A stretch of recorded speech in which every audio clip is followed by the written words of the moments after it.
శుభ సాయంకాలము నమస్కారం. జై భీమ్ జై మీమ్ అనే నినాదం మనకి ఎప్పుడు వినిపిస్తూ ఉంటుంది. ఎస్పెషల్గా ఈ ఇండియన్ ముస్లిం లీగ్ వాడు కానివ్వండి, ఏఐఎంఐఎం వాడు కానివ్వండి, వీళ్ళు మాట్లాడుతున్నప్పుడల్లా కూడా జై భీమ్ జై మీమ్ అంటే భీమరావు అంబేద్కర్ వారసులైనటువంటి ఎస్సీ ఎస్టీలు అలాగే ముస్లిమ్స్ ఒక తాటి మీద రావాలని వాళ్ళ కోరిక, వాళ్ళ పన్నాగం కూడా. ఇదే మొన్న ఫలించింది. ఎంవైడి అనే ఒక నినాదం ఉత్తరప్రదేశ్లో మనం చూసాం. ముస్లిమ్స్, యాదవులు, దళితులు అనే విషయం వాళ్ళు దాన్ని గట్టిగా నమ్మారు. అందుకని 32 సీట్లు అఖిలేష్ యాదవ్ గారు తెచ్చుకున్నారు. 5, 6, 7 సీట్లు కాంగ్రెస్ వాళ్ళు తెచ్చుకున్నారు యూపీలో. ఈ జై భీమ్ జై మీము లేకపోతే దళితులు అనే మాట ప్రతిసారి వింటున్నాం కదా. అసలు ఈ దళితుల్ని ఎవరు తయారు చేశారు? దళితులు అనేది మన ఎటువంటి ఇతిహాసంలోనా కనిపిస్తుందా మీకు? రామాయణంలో కానీ, భారతంలో కానీ, భాగవతంలో కానీ ఎక్కడా కనిపిస్తుందా? కమ్యూనిస్టు వాళ్ళు చేసిన పుట్రేప వల్ల ఏకలవ్యుడు దళితుడు కాబట్టి వాడి బొటనవేలు తీసేసుకున్నారని చెప్పి ఒక కథనం చాలా ప్రాబల్యంగా మనకు చెప్పారు. తర్వాత కాలంలో నిరూపిస్తే ఏమైందంటే క్షత్రియ పుత్రుడు ఏకలవ్యుడు అనే విషయం తర్వాత కంఠాపదం అయిపోయింది. అసలు ఈ దళితులు అంటే ఎవరు? దళితులు ఎక్కడి నుంచి పుట్టుకొచ్చారు? వీళ్ళు ఎక్కడ పుట్టారు, ఎట్లా పుట్టారు అనేది కనుక చూస్తే ఆశ్చర్యం ఏమిటంటే చర్చి యొక్క పన్నాగం వల్ల పుట్టింది దళితులు. బై బర్త్ క్రిమినల్ అనే ఒక అంశాన్ని పట్టుకుని 127 వర్ణాల వాళ్ళని తీసుకువెళ్ళి దళితులని నిరూపించారు ఈ ఇంగ్లీష్ వాళ్ళు మనని పరిపాలిస్తున్నప్పుడు. 1845 నుంచి కుట్ర మొదలెడితే 1225కి దానికి తెరదించారు. గిల్టీ బై బర్త్, పుట్టుకతోటే వాడు తప్పిదం చేసిన వాడు అని ఒక 127 వర్ణాలని అందులోకి తెగతోసి వాళ్ళని దళితులు అన్నారు. ఇది మనం ఈ ఒక్క చిన్న వీడియో చూద్దాం. 2 minutes వీడియో ఆ పుస్తకంలో ఏం రాశారనేది చూపించేందుకే మీకు నేను ఆ టైం తీసుకుంటున్నాను. క్యాస్ట్ కన్వర్షన్ అ కలోనియల్ కాన్స్పిరసీ. ఇంతకుముందు ఒక శీర్షిక మనం చేశాము. ఈ పుస్తకాన్ని ఆధారం చేసుకుని వీరు పండిట్ సతీష్ శర్మ గారు,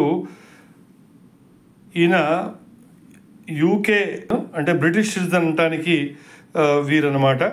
సో వీరి పుస్తకాన్ని మనం చూసి దీనిలోంచి కొన్ని అంశాలు తీసుకుందాం. Who created the Dalits, untouchables and how. Roman ప్రతిపాదన డివైడ్ అండ్ రూల్, డివైడ్ అట్ ఇంపీరియా. అది రోమన్లు కనుక ప్రతిపాదన చేస్తే లార్డ్ దేబెను, లార్డ్ ఎల్ఫిన్స్టైన్ పేరు రాకుండా దీన్ని మన దగ్గరికి తీసుకొచ్చారు. ఇప్పుడు మన కాంగ్రెస్ వాళ్ళు దాన్ని ఇంకా గట్టిగా మాస్టరీ చేసి మనకి తగాదాలు పెట్టేందుకు అన్ని రకాల ప్రయత్నిస్తున్నారు.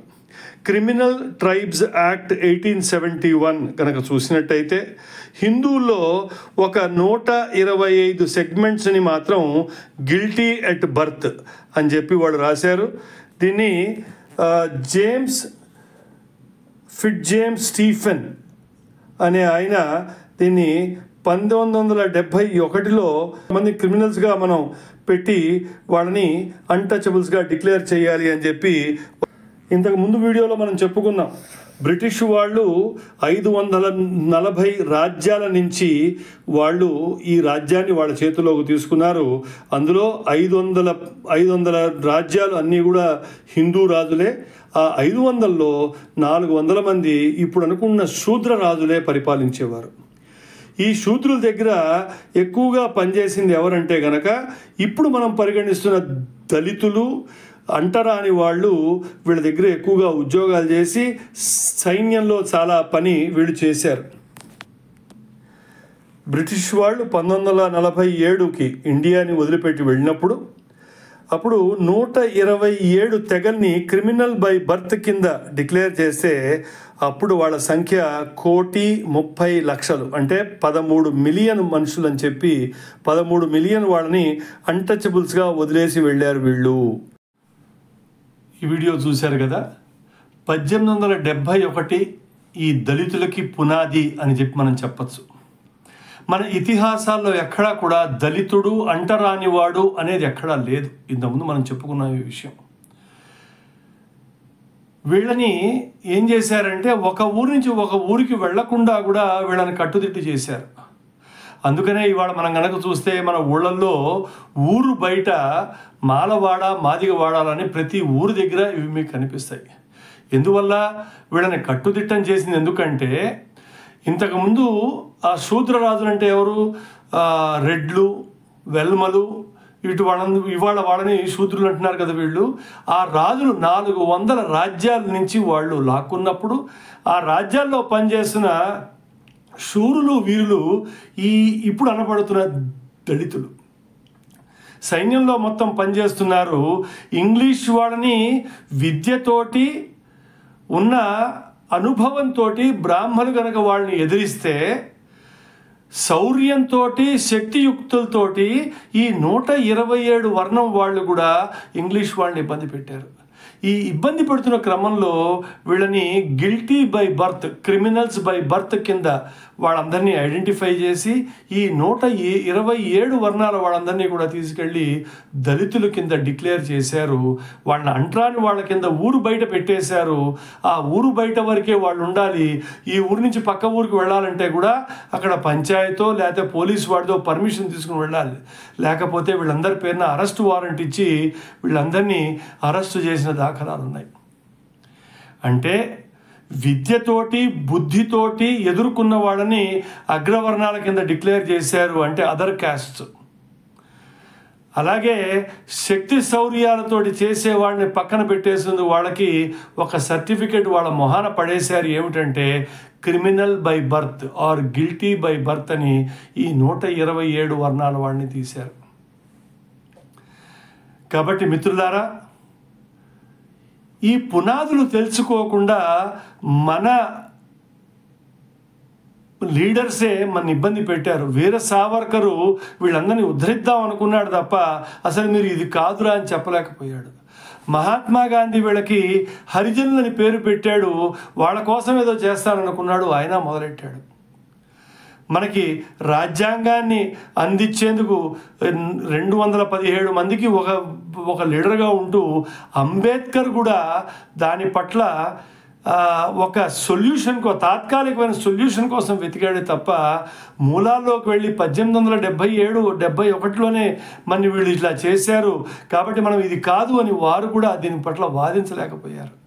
మరి అప్పుడున్న పరిస్థితులు ఏమిటో, అప్పుడున్న అవగాహన స్థితులు ఏమిటో మనకి తెలియదు. కాబట్టి ఇవాళన్నా మనం కళ్ళు తెరిచి ఈ బ్రిటిష్ లైబ్రరీకి వెళ్ళి 1871 యాక్ట్ ఏమిటి చూసి ఈ 127 వర్ణాలు ఎవరెవరైతే ఉన్నారో వాళ్ళందరికీ ఇది మనం చెప్పవలసిన అవసరం ఉంది. చాలా డ్యామేజ్ జరిగిపోయింది. ఇప్పుడున్న జై భీమ్ అని నేను మొదలెట్టాను కదా, ఈ అంబేద్కర్ వారసులందరూ హిందువుల నుంచి దూరంగా వెళ్ళిపోతూ ముస్లిమ్స్తో అయినా కలిసి పనిచేద్దాం అనుకుంటున్నారు. ఇటువంటి ఒక దళితుడు మండల్ గారు పాకిస్తాన్కి వెళ్ళిపోయి పాకిస్తాన్లో ఫస్ట్ న్యాయమంత్రిగా ఉంటూ అక్కడి నుంచి పారిపోయి వచ్చి అనామకుడుగా చచ్చిపోయాడు కలకత్తాలో. ముస్లిమ్స్ ఎవరిని దగ్గరికి రానివ్వరు.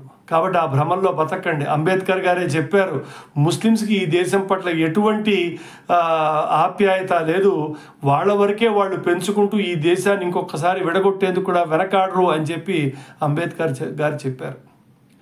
కాబట్టి మిత్రులారా, మనం బాధపడవలసింది లేదు, మనం అధైర్యపడవలసింది లేదు. మనలో ఉంటూ బ్రిటిష్ వారిని ఇబ్బంది పెట్టిన వాళ్లే ఇవాళ మనం అనుకుంటున్న ఈ దళితులు అనే విషయం మీరు అందరూ అర్థం చేసుకోండి. మనందరం వర్ణాలతో ఉన్నాం తప్ప కులాలతో మనం లేము. ఇది పదే నేను చెప్తూ వస్తున్నాను. కాబట్టి బ్రాహ్మణులు కానీ అగ్రవర్ణాలైనటువంటి వాళ్ళు మిగతా వాళ్ళు కానీ మీకు మీరు సంజాయిషి చెప్పుకోవాల్సిన పని లేదు. మేము అంటరానితనం కోసం మేము పనిచేసాము, అంటరాని వాళ్ళు మేము రానివ్వలేదా అనే మాట మీరు ఎవరు కూడా బాధపడవద్దు. ఎందుకంటే అంటరానితనాన్ని పెంపొందించింది బ్రిటిష్ వాడు, ఆ చర్చ్ మాత్రమే, మనం కాదు. ఇది 10 మందికి తెలియజేయండి. ప్రతి ఒక్క మీకు తెలిసిన ఇప్పుడు అనుకుంటున్న ఎస్సీ ఎస్టీ వాళ్ళకు కూడా ఈ వీడియోను పంపించండి. గర్వంగా చెప్పుకుందాం, మనందరం సనాతన ధర్మీయులే. వీళ్ళ మాటలకి మభ్యపడి మనం పక్కదోవ పట్టకూడదు. సత్యభాషాన్ని మీరు మొదటిసారి వింటున్నట్టయితే కనుక సత్యభాషాన్ని దయచేసి సబ్స్క్రైబ్ చేయండి. ఈ వీడియోని లైక్ చేయండి. మీకు తెలిసిన ప్రతి ఒక్కళ్ళకి దీన్ని షేర్ చేయండి. వచ్చే శీర్షిక వరకు ఉంటాను. మరి రాంబాబు చెరువు ఇవాళ కలకత్తా నుంచి.